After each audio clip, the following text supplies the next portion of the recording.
Salut tout le monde, allez on se retrouve sur un petit tuto pour se refaire Final Fantasy VII ou faire une première fois Final Fantasy VII mais avec quelques modes. Donc je vais vous présenter ici le travail d'une vingtaine de personnes en tout parce qu'il y a des modeurs un peu partout dans le monde là qui ont travaillé là-dessus.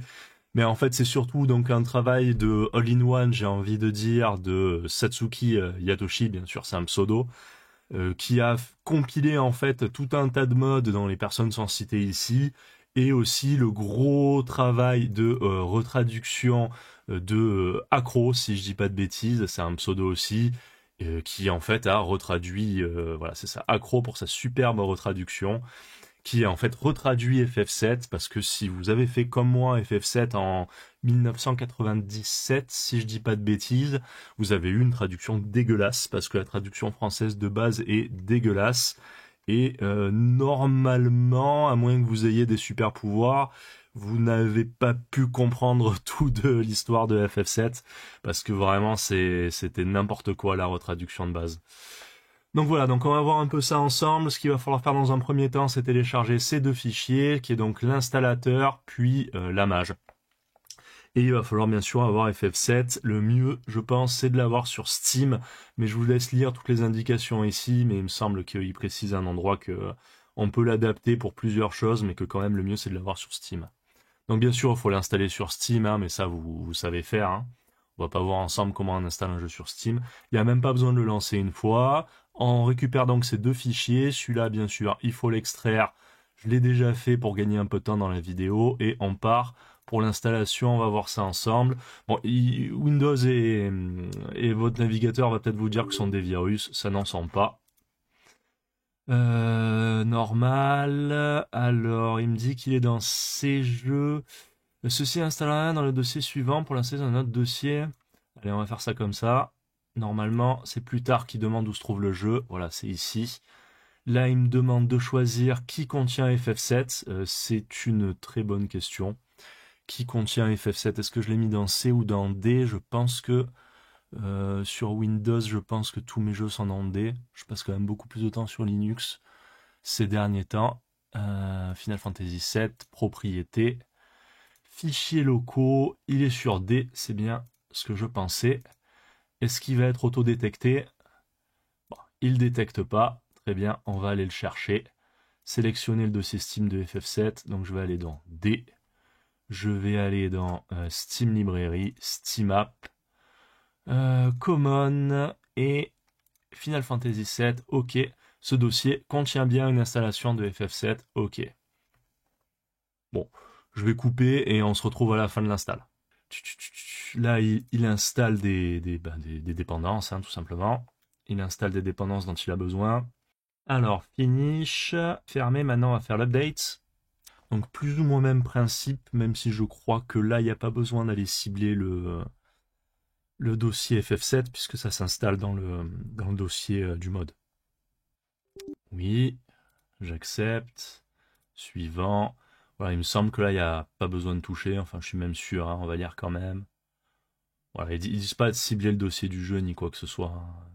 Faut juste le remettre dans le même dossier que le premier fichier d'installation. Voilà, c'est pareil, on est parti pour un moment, sauf que le deuxième coup, ça va beaucoup plus vite. Pareil, fermé. Maintenant, on va aller sur le bureau.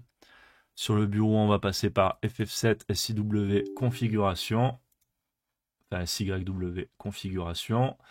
Là, il vous dit de penser à contribuer, effectivement, hein, ces gens-là, ils font ça bénévolement, on n'a absolument pas de leur donner des sous, mais obligé de leur donner des sous, mais Accro, c'est travail monstrueux, et tous ces gens-là, en fait. Donc ça peut être sympa de leur faire un petit don. Alors moi, qu'est-ce que j'ai activé? Alors, modèle 3D, donc il y a les classiques, mais un peu retapés, il y a les Chaos, comme ça, et il y a les Nino Style. Alors au début, je les aimais pas trop, les Nino Style, je trouvais que ça faisait un peu sombre. Et en fait, vous voyez, je trouve que c'est plus en accord avec le jeu de base, où au final, les classiques, ils étaient colorés bien différemment de l'arrière-plan. Je sais pas si vous voyez ce que je veux dire. Et c'était beaucoup plus clair. Et donc au final, j'ai trouvé moche, mais moi je joue avec les Dino Style que au final, je trouve beaucoup mieux. Là, il y a l'épée de Cloud adaptative pour qu'il ait la bonne épée dans le dos. Par contre, ça marche pas forcément dans les cinématiques. Ça, j'active aussi. Fenêtre de combat translucide, perso, je m'en fiche. Par contre, je mets les vraies ombres précises, voilà, pour avoir des vraies belles ombres derrière les personnages. Animation avancée conseillée, oui. On peut même mettre complète si on veut, parce qu'il y a aussi eu une amélioration des... Ah ben j'ai mis KO, je voulais Nino Style là. Il y a aussi une amélioration des ombres. Je mets le mode 16 neuvième réel, pas le étendre, où le étendre, comment ça s'appelle, il déforme l'image, du coup nos personnages ont l'air plus larges.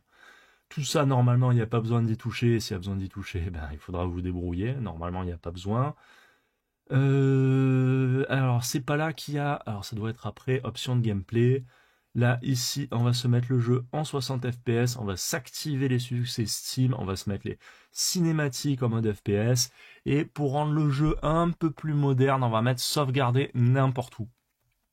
Ce qui, comme son nom l'indique, va permettre de sauvegarder n'importe où. Alors là, vous voyez, c'est noté. Attention, il peut y avoir des bugs si vous sauvegardez à certains endroits. Pensez à garder une sauvegarde normale. Voilà, c'est quand même pas mal d'activer ça, parce qu'en 2023, on n'est plus trop habitué à, surtout si comme moi, vous avez plus de 30 ans maintenant, hein, et vous avez découvert FF7 à l'époque, vous avez peut-être plus le temps de jouer 3 heures d'affilée. Et typiquement dans le jeu, si on se perd un peu, on peut ne pas croiser de points de sauvegarde pendant plus d'une heure. Ok. Et ça, c'est quand même devenu un peu chiant. Donc cette sauvegarde, elle est importante, je trouve. Mais en même temps, il faut penser à la doubler et à en faire plusieurs, et surtout à garder des vrais saves sur des points de sauvegarde à part, parce qu'il y a une petite chance de corruption. Elle est assez minime, mais il faut le savoir, il y a une petite chance de corruption. Et il n'y a rien de plus dégueulasse que de se corrompre une sauvegarde et de devoir reprendre à zéro. Donc pensez à multiplier vos saves, surtout quand elles ne sont pas faites sur un point de sauvegarde. Okay, là, vous avez des modes de difficulté. Si vous connaissez le jeu sur le bout des doigts, je vous conseille, et que vous voulez vraiment vous faire mal, je vous conseille le hard mode de Mexico. Alors je dis vraiment vous faire mal, mais en vrai, si vous avez l'habitude des RPG, si vous avez déjà poncé FF7 une quinzaine de fois comme moi, les premiers boss, ils vous poseront un peu de complexité, mais après, une fois que vous aurez plusieurs matérias et que vous pourrez établir des stratégies, vous vous en sortirez normalement pas trop mal. Mais voilà, le hard mode de Mexico, c'est vraiment, vraiment, vraiment pas mal. Sinon, je vous conseille le jeu de base. Et les autres persos, c'est pas mon truc. Moi, je vais laisser un jeu de base pour le moment. Le reste, je touche pas. On va faire lancer FF7.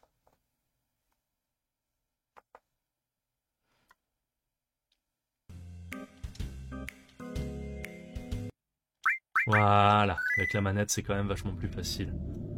Alors, est-ce qu'on peut sauter... Non, on peut pas sauter les cinématiques dans FF7. Donc on va se refaire la petite cinématique de FF7, qui normalement est de meilleure qualité. On a aussi les musiques qui ont été mises, parce que je sais pas si vous savez, mais sur PC on avait une version pourrie des musiques par rapport à la version PlayStation. Là on a la bonne version des musiques et on a aussi le choix avec des musiques réorchestrées.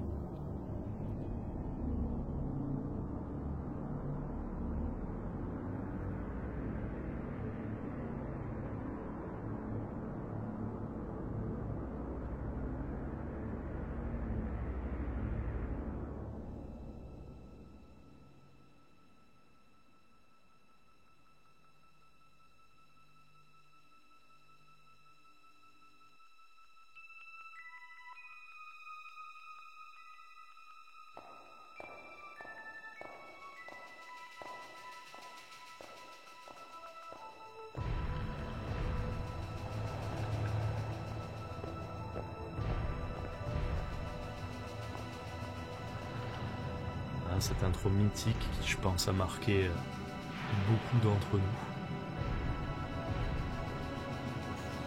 Ah, je me rappelle quand j'avais quelques années, la découverte de FF7, ça avait été une claque. Ça avait été une claque.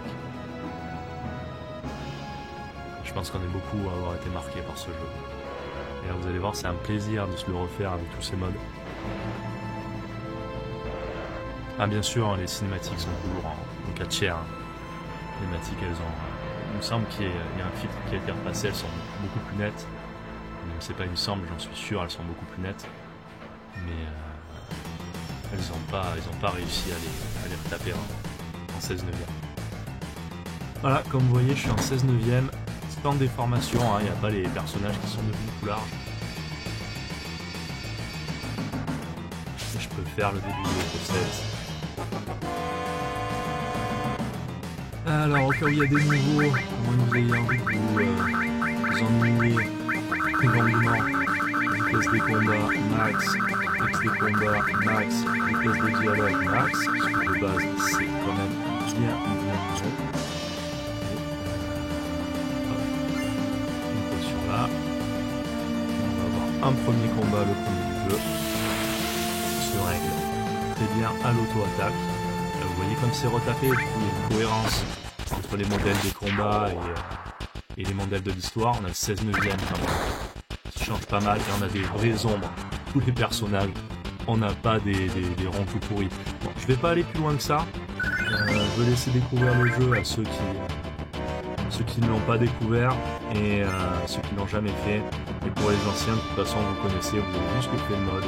Les graphismes sont magnifiques, des ombres, des nouveaux, on a même le HDR, si vous avez le HDR, vous pouvez activer le HDR, des nouveaux, comment ça s'appelle, modèles, et une traduction juste, et c'est ça qui change le plus le jeu, et que vous allez enfin pouvoir comprendre l'histoire bien.